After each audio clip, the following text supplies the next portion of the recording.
Hello everyone. So today we are going to start potential energy in an external field. A new topic from chapter number 2. अब जो last time हमने जो lectures attend किए थे उसके अंदर हमने पोटेंशियल एनर्जी का कंसेप्ट सिलेक्ट किया था. उसमें भी potential energy for a single charge, then system of 2 charges, then system of 3 charges and last में एक एग्जांपल देखा था. वो सारे जितने भी कंसेप्ट हमने किए थे उसके अंदर हमारे पास एक्सटर्नली कोई फील्ड अवेलेबल नहीं था. तो हमें एक बेसिक कंसेप्ट पता था, जब भी फर्स्ट चार्ज को हम लोग कोई भी कॉन्फ़िगरेशन पे लाएंगे, कोई भी पॉइंट पे लाएंगे स्पेस में, तब पहले चार्ज के लिए वर्क डन 0 हो जाएगा. तो ये सारे कंसेप्ट हमने ऑलरेडी स्टडी किए हैं. अभी इसी कंसेप्ट में थोड़ा चेंजेस करना है. मतलब ये हम लोग ये पोटेंशियल एनर्जी का पार्ट 2 स्टार्ट करेंगे आज से, जिसमें क्या होगा, ऑलरेडी एक्सटर्नल फील्ड हमारे पास होगी और उस फील्ड के अंदर हमें कोई चार्ज को प्लेस करना है.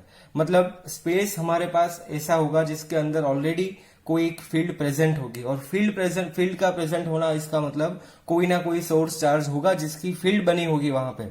तो हम लोग वहां पे सोर्स चार्ज का कोई डिस्कशन नहीं करेंगे.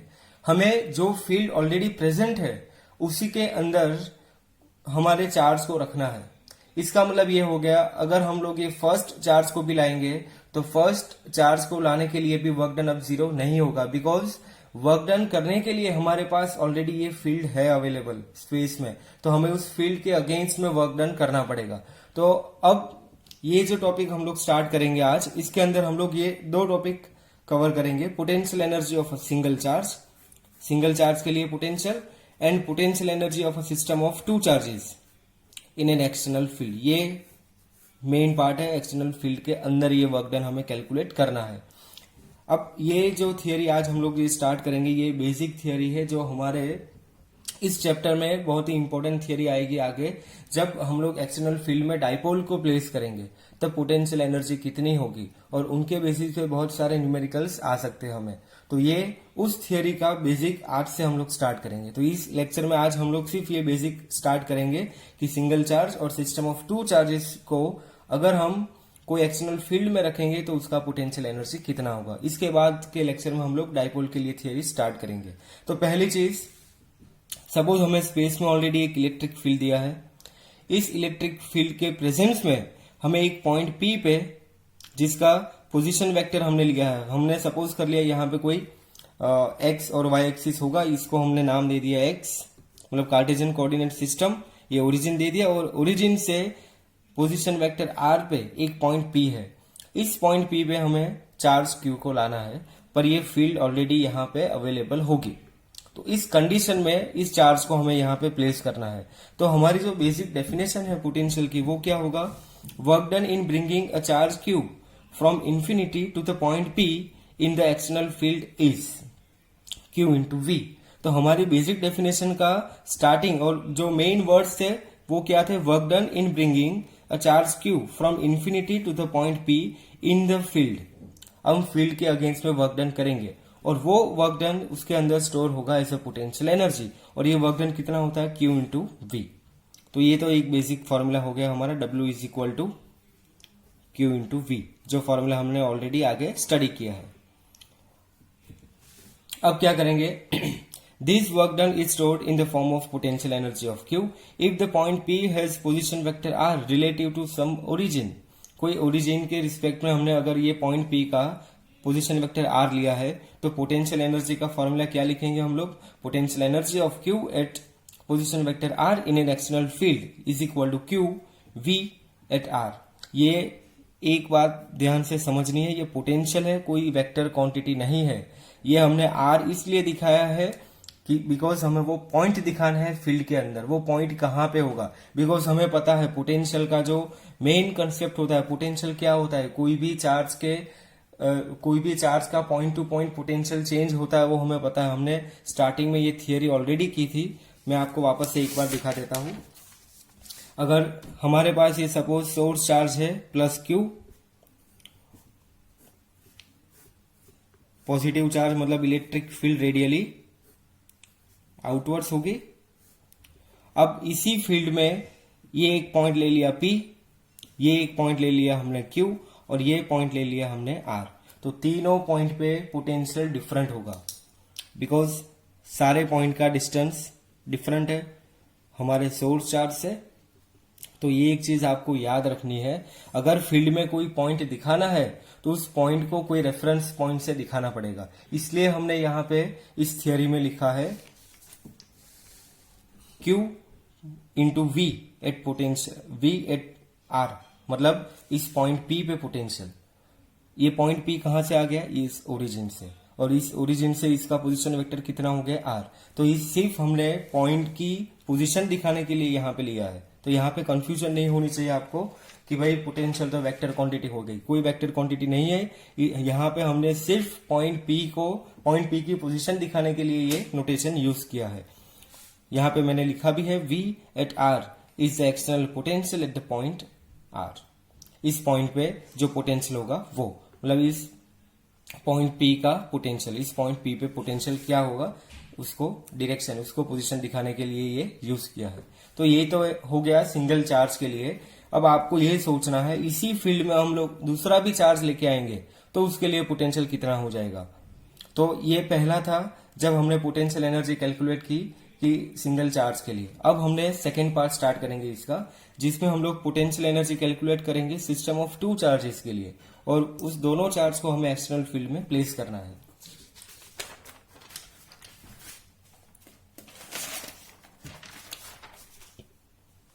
तो हम लोग सपोज कर लेते हैं ये एक एक्सटर्नल फील्ड हो गई,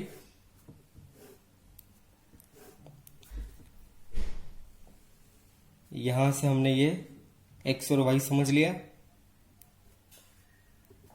इसको ले लिया ओरिजिन। सेम डायग्राम है जो हमने थियरी में यूज किया। अब सपोज इस ओरिजिन से ये पॉइंट P, इसका पोजीशन वेक्टर ले लिया हमने R1, और ये हो गया पॉइंट R, इसका पोजीशन वेक्टर ले लिया हमने R2। इस दोनों पॉइंट पे हमें चार्जेस लाने हैं Q1 and Q2 from infinity.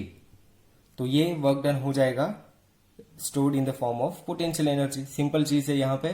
तो Q1 चार्ज को यहाँ पे लाना है पहले, और देन Q2 चार्ज को R पे लाना है। ये सिंपल प्रोसीजर कर रहे हैं। बट यहाँ पे अब जो हमने आगे कंसेप्ट देखा था उसमें उससे कितना डिफरेंट होगा ये। तो पहली चीज, हमारे पास ऑलरेडी इलेक्ट्रिक फील्ड अवेलेबल है यहाँ पे। अगर Q1 को यहाँ पे लाएंगे तो वर्क डन कितना हो जाएगा, Q1 charge, V position vector कितना हो गया पॉइंट P का R1, ये हमने अभी देखा सिंगल चार्ज के लिए। इसके बाद Q2 को लाएंगे। अगर Q2 को मैं इस पॉइंट पे लाऊंगा तो इसके ऊपर पोटेंशियल किसका इफेक्ट करेगा, एक तो जो हमारे पास ऑलरेडी फील्ड अवेलेबल है उसका भी पोटेंशियल आएगा, और दूसरा आ जाएगा ये चार्ज जो अभी यहाँ पे आ चुका है। इसका मतलब सेकेंड का पोटेंशियल एनर्जी, ये थोड़ा आपको समझना है यहाँ पे, Q2 VR2, मतलब ये एक्सटर्नल फील्ड की वजह से हो गया ये वर्क डन। और दूसरा वर्क डन हो जाएगा Q2 चार्ज को लेके आए और उसके ऊपर पोटेंशियल किसका लगेगा, अभी 1 का भी लगेगा। तो ये हमारे आगे वाला कंसेप्ट हो गया। तो फॉर्मूला हो जाएगा Q1 VR1 plus Q2 VR2 plus Q2, ये हो जाएगा K Q1 बाई R12। तो ये हमारा फाइनल फॉर्मूला आ गया टू चार्जेस के लिए। तो आपको इस थियोरी में और वो जो हमने आगे थियोरी की उस दोनों में डिफरेंस पता होना चाहिए। अभी जो हमने आगे कंसेप्ट किया उसके अंदर हमने कोई भी एक्सटर्नल फील्ड यूज नहीं की थी, मतलब वो स्पेस खाली था, उस खाली स्पेस में हमने चार्ज कॉन्फ़िगरेशन फॉर्म करना था। और इस वाली थियोरी में जब हमारे पास ऑलरेडी इलेक्ट्रिक फील्ड प्रेजेंस है, अगर इलेक्ट्रिक फील्ड प्रेजेंट होगा ऑलरेडी तो वर्क डन का फॉर्मूला, मतलब टोटल पोटेंशियल एनर्जी का फॉर्मूला चेंज हो जाएगा। तो पहले चार्ज को लाने के लिए एक्सटर्नल फील्ड के लिए वर्क डन कितना करना पड़ेगा, Q1 VR1 plus second charge को R पॉइंट पे लाना है हमें, तो सेकेंड चार्ज के ऊपर वर्क डन एक तो इलेक्ट्रिक फील्ड की वजह से हो जाएगा, और दूसरा ये चार्ज जो ऑलरेडी यहाँ पे प्रेजेंट हो गया उसकी वजह से भी हो जाएगा। ये दोनों का कॉम्बिनेशन, मतलब ये हो गया W2। तो टोटल हो जाएगा W1 प्लस W2। तो ये हो गया पोटेंशियल एनर्जी U। ये सिंपल कंसेप्ट है, ये मैंने आपको बेसिक समझा दिया। अब हम लोग थियोरी पे जाते हैं।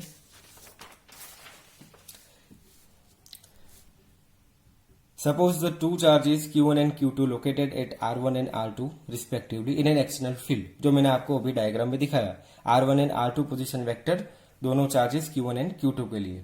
अब पहले चार्ज को लाएंगे, work done in bringing charge Q1 from infinity to R1। Infinity से R1 पे चार्ज को लाना है, तो उसके लिए वर्क डन क्या हो जाएगा, W1 is equal to Q1 VR1। Work done in bringing charge Q2 from infinity to R2। अब सेकेंड चार्ज को लाएंगे, तो सेकेंड चार्ज पे एक तो वर्क डन हो जाएगा इलेक्ट्रिक फील्ड की वजह से, और दूसरा हो जाएगा पोटेंशियल ऑफ चार्ज 1 की वजह से। तो फर्स्ट चार्ज का भी पोटेंशियल लगेगा, तो ये दोनों का कॉम्बिनेशन ये हो गया W2। तो Q2 VR2 प्लस Q2 के Q1 अपॉन R12। अब टोटल वर्क डन मतलब ये पोटेंशियल एनर्जी हो गया, तो U is equal to W1 plus W2 which is equal to Q1 VR1 plus Q2 VR2 plus K Q1 Q2 upon R12। तो ये हमारी बेसिक थियरी हो गई आज की, जिसके अंदर हमने पोटेंशियल एनर्जी कैलकुलेट की, बट मेन चेंजेस था एक्सटर्नल फील्ड के अंदर।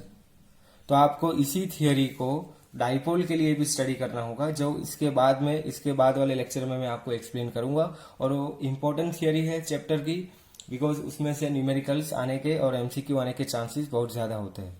तो ये आज की थियरी हो गई, जहां पे हमने potential energy of a single charge and system of two charges study की। तो ये आपको स्क्रीनशॉट लेना हो तो potential energy in an external field, ये बेसिक टॉपिक, ये पहला डायग्राम।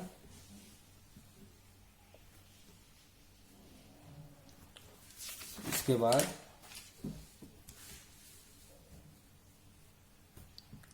सेकेंड चार्जेस के लिए, मतलब टू चार्जेस सिस्टम के लिए।